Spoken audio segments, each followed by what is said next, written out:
አስቡት ፖሊሶች ወንጀለኞችን እንዴት መርምረው መያዝ እንደሚችሉ እና ነፍሰ ገዳዮች ፍንጭ ሳይተው እንዴት እንደሚሰሩ የወንጀል ጥናት መምህር ራሱ ያጠናውን ሳይንስ በተግባር ለመፈተን ሲል 4 ንጹሃን ተማሪዎችን በአልጋቸው ላይ ቢያርዳቸውስ? አዎ ይህ መምህር ፍጹም ወንጀል ሰርቶ ፖሊስን ለመፈተን ነበር ይህን እቅድ ያመጣው። ዛሬ የብሪያን ኮበርገር አስደንጋጭ እውነተኛ ታሪክ በሰፊው እንመለከታለን። ሰላም ውድ የቻናላችን ቤተሰቦች፣ ዛሬ በሌላ እውነተኛ ታሪክ መጥቻለሁ። እንደ ሁልጊዜው ቪዲዮን ላይክ፣ ሼር በማድረግ እንድትጀምሩት ጋበዝኳችሁ። እንዲሁም ለቻናላችን ደግሞ አዲስ ከሆናችሁ ሰብስክራይብ ማድረግ እንዳይረሳ።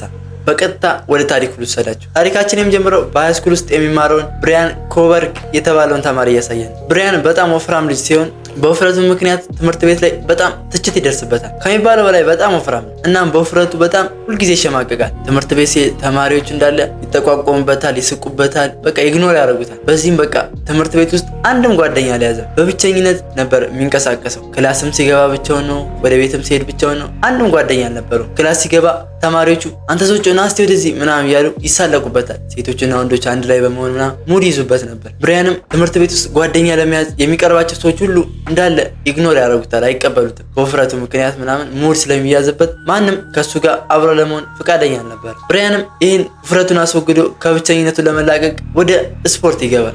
ጠዋት እየተነሳ ይሮጣል፣ ጂም ይሄዳል። ከባባድ ስፖርቶችን እየሰራ ለብዙ ሳምንታት አሪፍ እንቅስቃሴ ካደረገ በኋላ ሰውነቱ ቀስ በቀስ መቀነስ ጀመረ። ብሪያን በዚህ ምክንያት ተማሪዎቹ ላይ ቂም ይዞ ነበር። ስፖርት ሰርቶ ውፍረቱን ቢቀንስም ውስጥ ላይ ያለው ቂም ግን አልቀነሰም ነበር። ለነዛ ተማሪዎች ከፍተኛ ጥላቻ ነበሩ። ሰው እንዳይቀርብ፣ ከልጆች እንዳይጫወት፣ ጓደኛ እንዳይ ስላደረጉት በጣም ተናደውባቸው ነበር። ብሪያንም በብቸኝነት የሃይስኩል ጊዜውን ጨርሶ ወደ ዩኒቨርሲቲ ገባ። ዩኒቨርሲቲም ከገባ በኋላ ግን ያ ብቸኝነቱ አልለቀቀውም። ከሰዎች ጋር አይቀራረብም። ለብቻው ነው የሚያጠናው፣ ለብቻው ነው ካፍቴሪያ የሚሄደው፣ ላይብራሪም ሲገባ ለብቻው ነው። ጊዜውን ሁሉ የሚያሳልፈው ለብቻው ነበር። ይህ ብቸኝነቱ ግን ቀን በቀን ወደ ከባድ የአእምሮ ችግር ውስጥ እየከተተው መጣ። ብሪያን ባልታሰበ ሁኔታ በብቸኝነቱ ምክንያት ወደ ሱስ ገባ።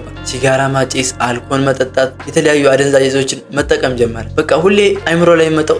ያን ሃይስኩል ላይ ያለ በሱ ሲስቁበት ሲሳለቁበት ነበር። በቃ አእምሮ ላይ ሁሌ ብልጭ የሚልበት ማለት ነው። እንደዚህ አይነት ስሜትም ሲፈጠርበት አደንዛዥ እጾችን፣ አልኮል እየተጠቀመ ነበር ጊዜውን የሚያሳልፍ። ብቸኝነት ግን አንዳንዴ በጣም ከባድ ነው። ወደ አልፈለጋችሁት ቦታ እንድትሄዱ ያደርጋቸዋል። ነገር ግን ብሪያን በብቸኝነት ውስጥ ሆኖ ትምህርቱን አልዘነጋም ነበር። በጣም ጎበዝ ተማሪ ነበር። ብሪያን ከቀን ወደ ቀን ይህ ብቸኝነቱ ወደ ከባድ የአእምሮ መቃወስ ገጠመው። ለብቻው ያወራል፣ ለብቻው ቁጭ ብሎ እንደዚህ ይነጋገራል። የሆነ አጋጥሟቸው ያውቅም ለብቻው ምናምን የሚያወራ ሰው የሆነ አንዳንዴ ስትጨናነቁ ልክ እንደዛ ለብቻው ማውራት ጀመረ። ብሪያን ማታ ሁሌ ከዩኒቨርሲቲው አካባቢ የሚገኝ አንድ መጠጥ ቤት ነበር። ሁሌ እዛ እየሄደ ነው የሚያመሸው። ይጠጣል፣ ተመልሶ ወደ ዶርሙ ይገባል። አንዳንዴ እዛ ሆቴል ውስጥ ያድራል። ነገር ግን ከቀን ወደ ቀን እየጠጣ አደንዛዥ እጾችን እየተጠቀመ ሲመጣ በፊት በቃ ተማሪዎቹ እሱን ያደረጉትን ነገር ትዝ ሲለው በጣም መበሳጨት ይጀምራል። እናም መጠጥ ቤት የሚያስተናግዱትን አስተናጋጆች ማስፈራራት ጀመረ። እነሱም ያው ሞቅ ብሎት ነው እንጂ አስቡት አይደለም ምናምን ብለው ማሰብ ፈለጉ። ነገር ግን አንዳንዴ ሰው ሞቅ ሲለው የውስጡን ነበር የሚናገረው። አስተናጋጆችም በጣም ፈሩ። የሆነ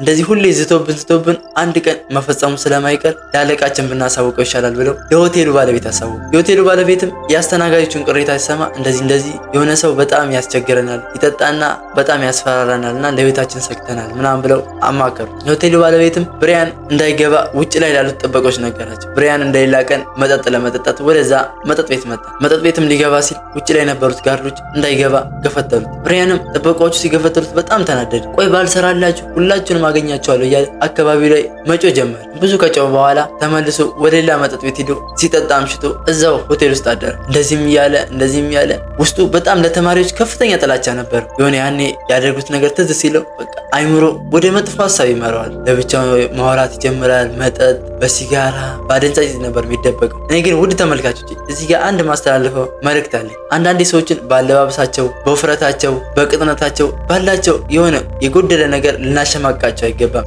ሰው በመሆኑ ብቻ ሪስፔክት ሊደረግ ይገባዋል እና አንዳንዴ የምናደርገውን ነገር ቆም ብለን ብናስብ አሪፍ ነው። ለምን እኛ አሁን ለጊዜያዊ ቀልብ ለምናደርገው ነገር ነገ ለዛ ሰው ህይወት መበላሸት መንስኤ ሊሆን ይችላል እና የምናደርገውን ነገር ተጠንቅቀን ብናደርግ ጥሩ ነው ብዬ አስባለሁ። እና ወደ ታሪኩ ስመልሳችሁ ብሪያንም በዚህ ሁኔታ የዩኒቨርሲቲ ቆይታውን በአሪፍ ሁኔታ ጨረሰ። ከ5 ዓመት ቆይታን በኋላ ከዩኒቨርሲቲው ተመረቀ። የሚገርማችሁ ግን ይህ ልጅ የተመረቀው በምን ይመስላችኋል? ብሪያን የተመረቀው ስለ ሬሳ ምርመራና ስለ ወንጀል ቦታዎች ማጣራት ምናምን እነዚያ አሻራዎች ዲኤንኤ ምናምን የሚያጣራ ሰው ነው ነበር የተመረቀው። ያው እኔ ትክክለኛ ፊልዱንም ባላውቀው ማለት ነው። ብራያን አሪፍ ውጤት ስላመጣ እዛው ዩኒቨርሲቲ ውስጥ ይህንን ኮርስ እንዲያስተምር ሌክቸረር ሆኖ እዛው ዩኒቨርሲቲ ውስጥ ተቀጠረ። ፖሊሶችን ያስተምራል፣ እንዴት ወንጀል መመርመር እንዳለባቸው የተለያዩ ነገሮችን ያስተምራቸዋል። ብራያን እስከዚህ ሁላ ሰዓት ድረስ ብቸኛ ነበር። ከሰዎች ጋር አይቀርብም፣ ጓደኛ የለውም፣ የወንድም የሴትም ጓደኛ የለውም፣ ብቸኛ ነበር። ነገር ግን ከተመረቀ በኋላ ግን በተለያዩ ቦታዎች ወንጀል ሲፈጸሙ ከፖሊሶች ጋር አብሮ እየሄደ ቦታውን ይመረምራል፣ ስለ ወንጀሉ ማጣራት ያደርጋሉ።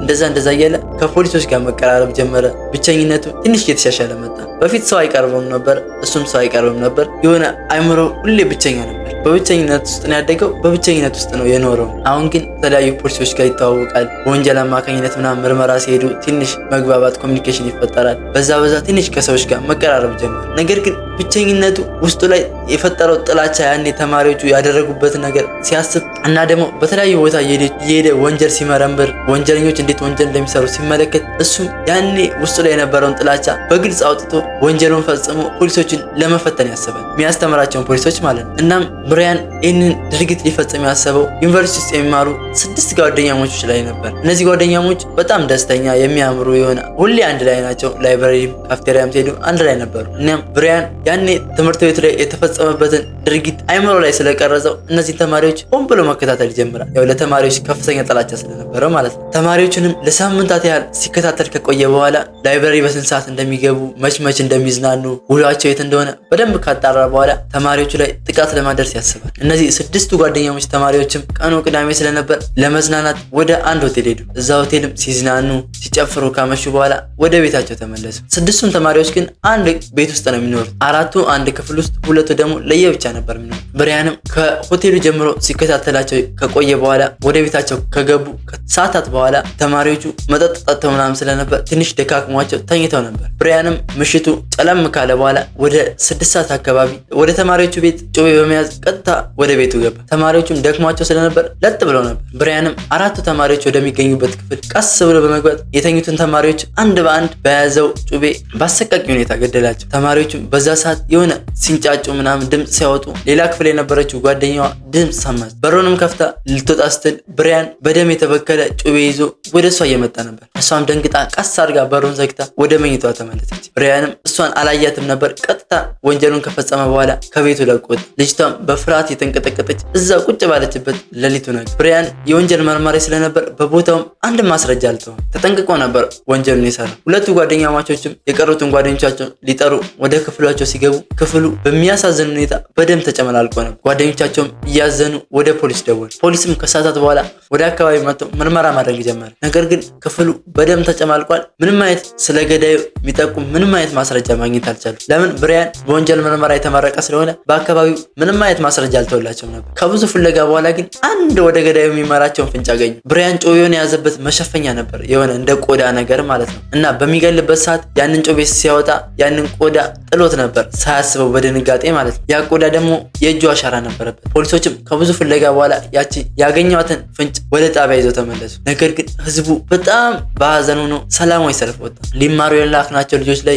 እንዴት እንደዚህ አይነት አሰቃቂ ግድያ ይፈጠርባቸዋል ብለው ሰላማዊ ሰልፍ ወጡ። ከተማው በሙሉ ተናወጠ። ፖሊሶችም ለሳምንታት ያህል ሲመረምሩ ቆዩ። በመጨረሻም ያ ቆዳው ላይ የነበረው የእጅ አሻራ ወጣ። የእጅ አሻራውም ሲወጣ ፖሊሶች ያልጠበቁትን ሰው ነበር ያገኙት፣ ብራያን ኮበርግ። ብራያን ለብዙ ዓመታት እነሱንም ስለ ወንጀል አስተምሯቸዋል። ስለ ምርመራ ብዙ ነገር እያስተማራቸው የቆየ ሰው ነው እና ይህንን አሰቃቂ ወንጀል ይፈጽማል ብለው አስበው አያውቁም ነበር። ምክንያቱም በብቸኝነት ውስጥ እንዳደገ ብዙ መከራ እንደደረሰበት አላወቁም ነበር፣ የበፊት ህይወቱን እነሱ ስለማያውቁ ማለት ነው። ፖሊስም ያ የወጣውን መረጃ በማሰባሰብ ብራያንን በሚገኝበት መኖሪያ ቤት ውስጥ እጅ ከፍንጅ በመያዝ አንጠልጥለው ወደ ጣቢያ ወሰዱት። ብዙ ምርመራም ከተደረገበት በኋላ ብራያን ለፍርድ ይቀርባል። ፍርድ ቤቱ በሟቾች ቤተሰቦች ሀዘንና ለቅሶ ተሞልቶ ነበር። እንዴት ልጃችን ላይ እንደዚህ አይነት ጨካኝ ግድያ ትፈጽማለህ ብለው ብራያንን መውቀስ ጀመሩ። ህዝቡም የሞት ቅጣት ይፈረድበት እያለ ለዳኛው መማፀን ጀመረ። ዳኛውም ጉዳዩን ከግምት ውስጥ በማስገባት ለቀጣይ ሳምንት በሚል ቀጠሮ ሰጠ። ብራያንም ከዚህ ከሚፈረድበት የሞት ቅጣት ለማምለጥ ያለው አማራጭ ወንጀሉን እንደፈጸመ ማመን ነበር። ብራያን ለሳምንታት ያህል ማረፊያ ቤት ከቆየ በኋላ የቀጠሮ ቀን ደርሶ ወደ ፍርድ ቤት ቀረበ። ብራያን ከተቀመጠበት መቀመጫ በመነሳት ወንጀሉን እንደፈጸመ አመነ። ዳኛውም ያንን ከግምት ውስጥ በማስገባት የሞት ቅጣት ሊፈረድበትን የነበረውን ብራያንን የእድሜ ልክ እስራት እንዲፈረድበት ወሰነ። ነገር ግን ህዝቡ በዚህ ውሳኔ ደስተኛ አልነበር።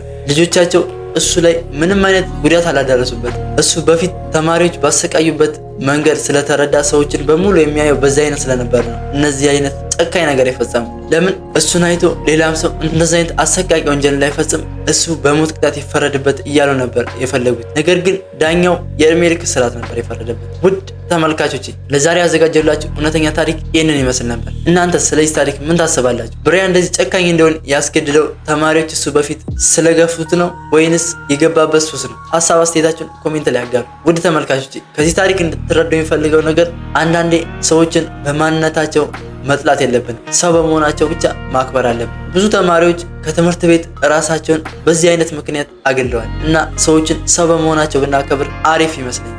ቪዲዮን ላይክ፣ ሼር፣ ሰብስክራይብ ማድረግ እንዳይረሳ። በቀጣይ በሌላ እውነተኛ ታሪክ እስከምንገናኝ ድረስ በያላችሁበት ሰላማችሁ ይብዛል። ቻው።